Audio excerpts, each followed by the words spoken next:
Hello everyone, welcome to our Accounting 210. In this video, I will talk about Chapter 10, the first part, and then I will talk about the variance in the next video. So Chapter 10 actually talking about the performance evaluation, how you will evaluate the managers. So think about yourself as a student. You will be evaluated by assignment, exams, class participation, different perspectives. How a manager will be evaluated in the business world. So this is the handout. Everything is already posted to the Blackboard. I'm not going to really read those concepts. Make sure you use this as the starting point to check yourself whether you know these concepts, yes or no. Like a decentralization, that basically means each department manager, they have a right to make the decision instead of all the powers are controlled from the top managers. So I put the page number from the textbook. So instead of just looking at textbook, I go through this handout with you. Decentralization, so we said advantage and disadvantage of those decentralization, the strategy. Make sure you read the textbook so that you can get the right answer for the multiple choice questions. What's the meaning of a responsibility accounting center? Types of the responsibility center, especially if I ask you, hey, what is cost center? You need to tell me. General idea is that manager is measured based on the cost, right? So like our production department, they don't really generate revenue. Like accounting department, we don't really sell things, right? All we can do is we try to save the cost for the school or for our business. Our revenue center basically measured based on the revenue they generated instead of the cost. And then you also have profit center. It measures the profit by having revenue and cost and then investment. Besides revenue, cost, profit also measured of the investment. So those are things you want to take a look at your textbook. So we also talk about next thing is variance, favorable, unfavorable variance. I will talk more later in the next video when we talk about flexible budget and then those variance there. So general idea is the variance is the difference of two things. Segment margin, you want to know that one too. The department, they said it's not fair to measure me based on the overall operating income. You have to first get the margin for just this segment for my department before you allocate some fixed cost to me. Okay. So in this video, I want to focus more on the some financial measures, especially ROI and then RI, those things. So ROI is the return on investment. I don't really worry too much with these two measures as long as you know the concept of how do you calculate, how do you interpret that. So ROI is return on investment. So basically, it's your return divided by your investment. And then in this chapter, the return is basically the operating income. The investment is the total assets, okay? So if you have this question, let's say you have the operating income for these two different departments, you have the assets. For the first department, it will be the first department 2785 divided by the total assets 28128. And then for the second department, it will be the second department operating income 4304 divided by second department 5375. So higher number means the return is higher. So you invested $1, how much you will get as the return as the operating income. So higher number is better. And then we can also separate this big number to sales margin and the capital turnover. So instead of saying operating income divided by total assets, and then we said we separated it to first said operating income divided by sales, and then times sales divided by our assets. And then you can cancel the sales. So you just have operating income divided by assets. So we call this as sales margin.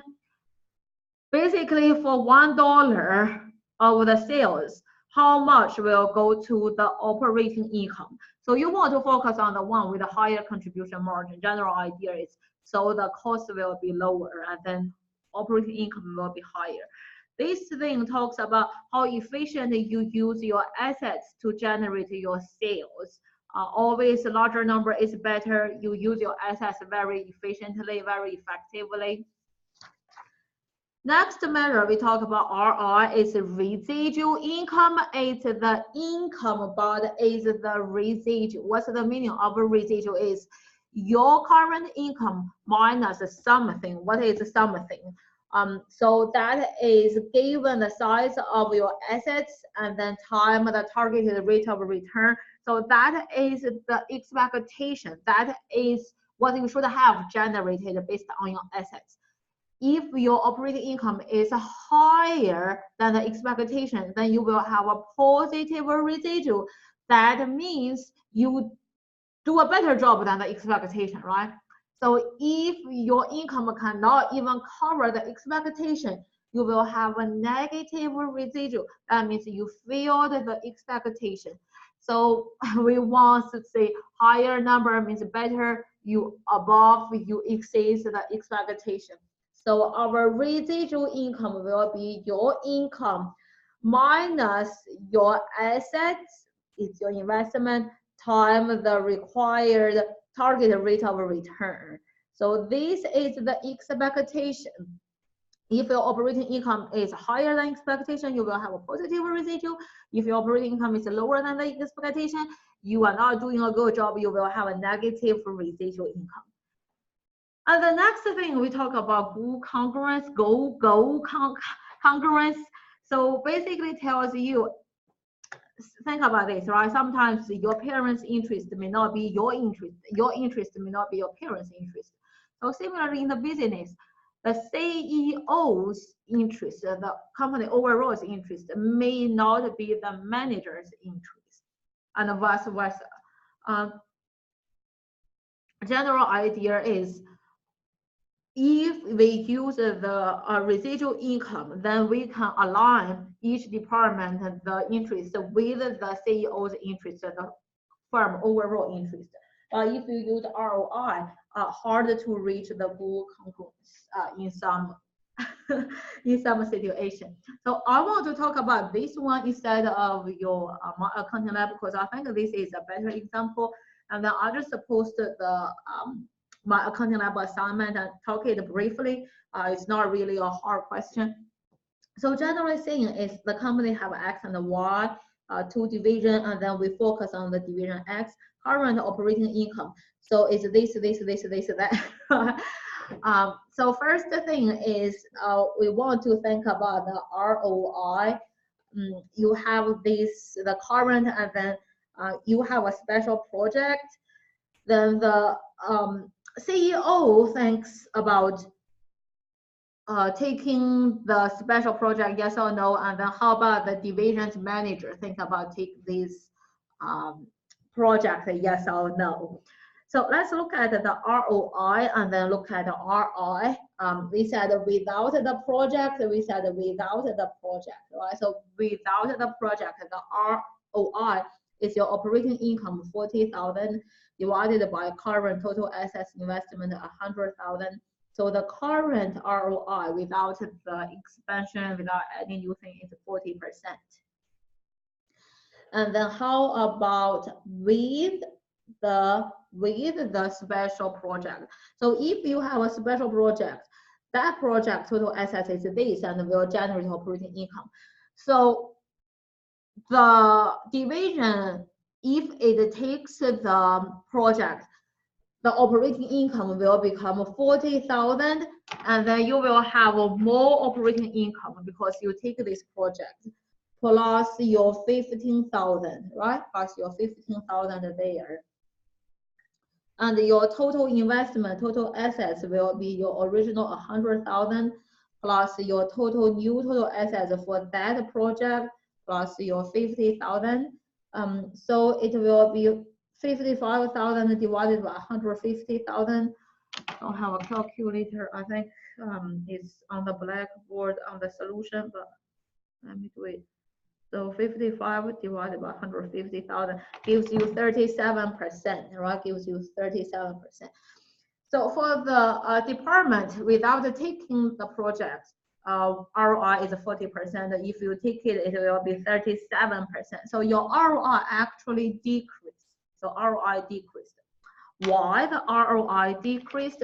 Because for the ROI of that project, if we just look at that project, it will be 15,000 divided by the 50,000 gives you, 15 divided by 50 actually is 30%, right? So if you just look at that project, gives you 30%.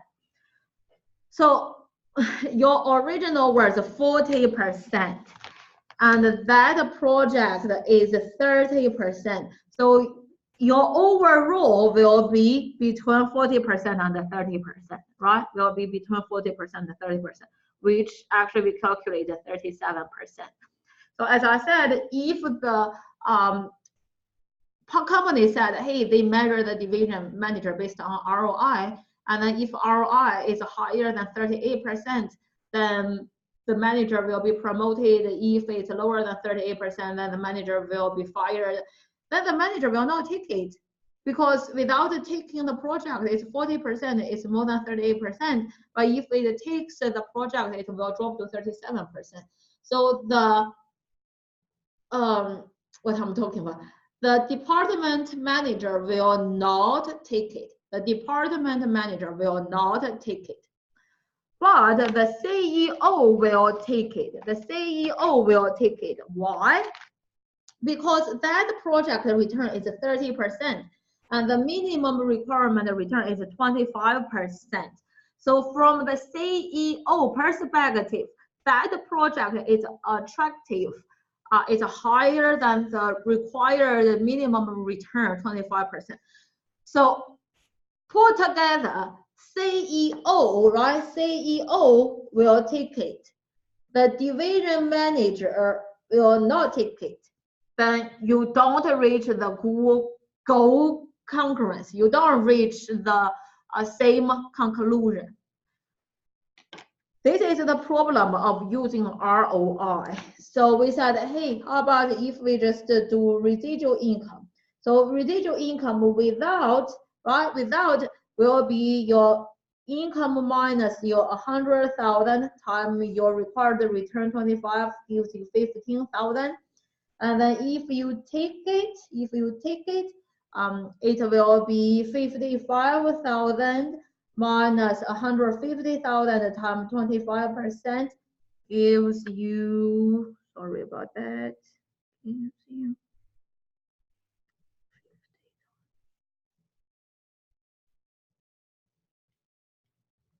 gives you 17,500.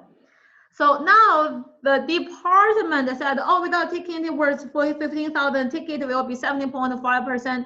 Then the division will take it, yes or no? The division will take it because the residual income actually increased than without taking the project. And we said the CEO said take it. CEO said take it, the division manager said take it, so they will reach the goal concurrence. They will be aligned with their interests.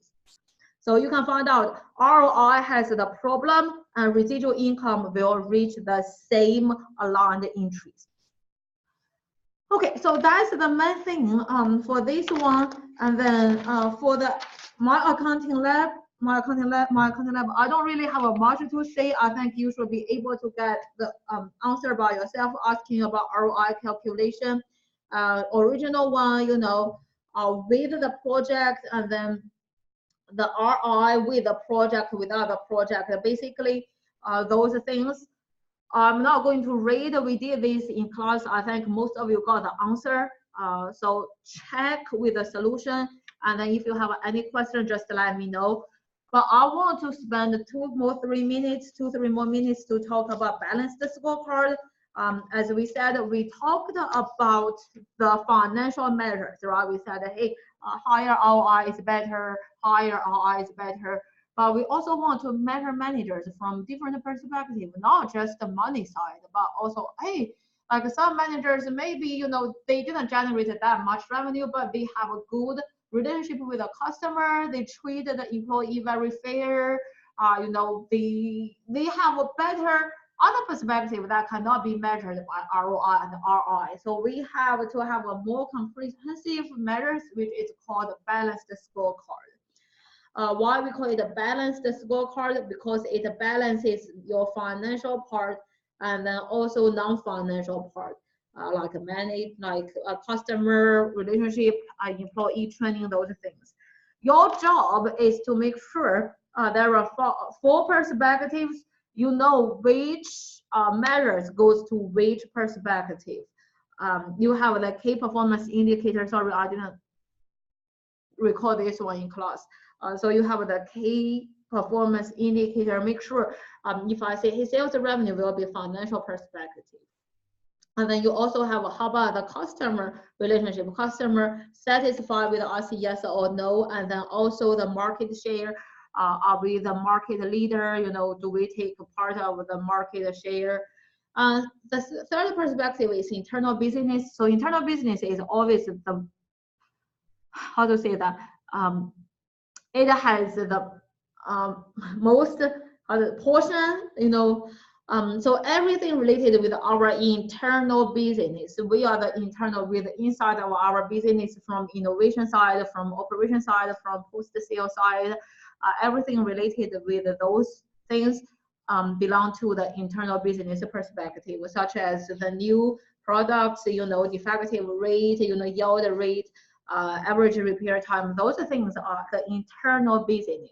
And the last thing, learning and growth, basically has two parts of the employee and then also information system. So that is also learning and growth. I want to say it one more time. You say, hey, too many things, how can I remember? We said basically our ultimate goal is the financial part, right? You want to have money. You, as a student, you want to have more points.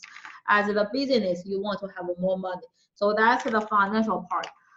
How do you get money? Who gives you money? Customers. So we want to have a good relationship with our customers, and customers means we also have more market shares. How do we make our customers happy? How do we make our customers happy? We generate good products, we deliver them on time, we control the cost, you know. So those things will make our customers happy. How can we do that? We have a good internal business, right? We have a good internal business. We have a good internal business. We have new products. We control our waste in the operation. We deliver our things. We always provide a good service after the sales. So that is internal business. And who does internal business for us? Your employee and the information system in your company, which is the learning and growth, perspective. Okay, so one more time, sorry, I use this, you cannot see. So our ultimate goal is financial. Who gives us financial? It's our customer. How to make our customers happy? We have to do good job of internal business. Who does internal business for us? Is employee and information system. So that's learning and growth perspective.